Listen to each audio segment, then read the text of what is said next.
अच्छा ये बात बा। मरते हैं मुझ पे मेरे हैं लाखों सनम। मोबाइल है इसका रे।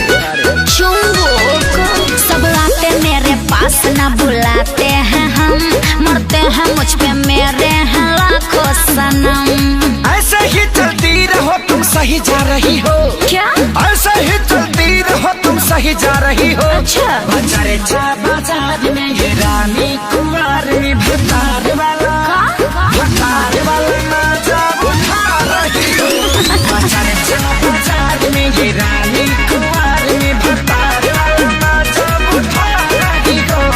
हाँ तब का अच्छा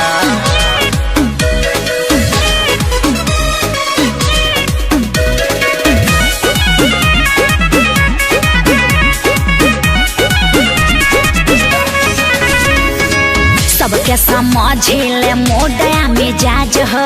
हमारा जवानी के अलगे बराज अरे हो। चूस गईले तो हर जूता जवानी तब बिक रहल बा तो हर जूता जवानी। चीज ऐसन बा हमेशा बिकते रही। हमार सर गइल बा का। सबके समझिले मोडया मिजाज हो। हमारा जवानी के अलगे बराज अरे हो। चूस गईले तो हर जूता जवानी तब बिक रहल बा हर जूता जवानी। धीरे धीरे ट्रैक पे तुम अब आ रही हो। हाँ धीरे धीरे ट्रैक पे तुम अब आ रही हो। बाजारे चा बाजार में ये रानी कुंवार में भतार वाला भतार वाला मजा उठा रही हो। बाजारे चा बाजार में ये रानी कुंवार में भतार वाला मजा उठा रही हो। अरे टाइम बा उठावे दा। कातना ले उठाइबू आ कातना लोग के उठाइबू।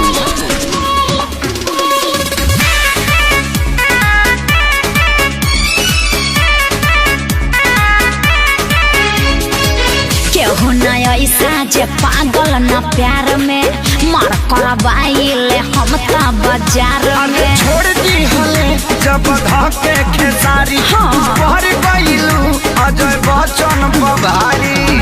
अरे हम सब पे भारी पड़ जाने। आदमी है कि भैंस रे। केहू न ऐसा जे पागल न प्यार में मार करवाइले हम ता बाजार अरे में। छोड़ दी हले जब धके खेसारी का? भर गइलू अजय बच्चन बभारी। मड़ई में गरइए बाछी खूब खा रही हो। अच्छा मड़ई में गरइए बाछी खूब खा रही हो। ओके बाजारे चा बाजार में ये रानी कुंवार में भतार वाला भतार वाला मजा उठा रही हो। सबका बाजारे चा बाजार में ये रानी कुंवार में भतार वाला मजा उठा रही हो। हाँ तो दिक्कत का बा तहार हिक्कत का बा। माइयो गे माइयो।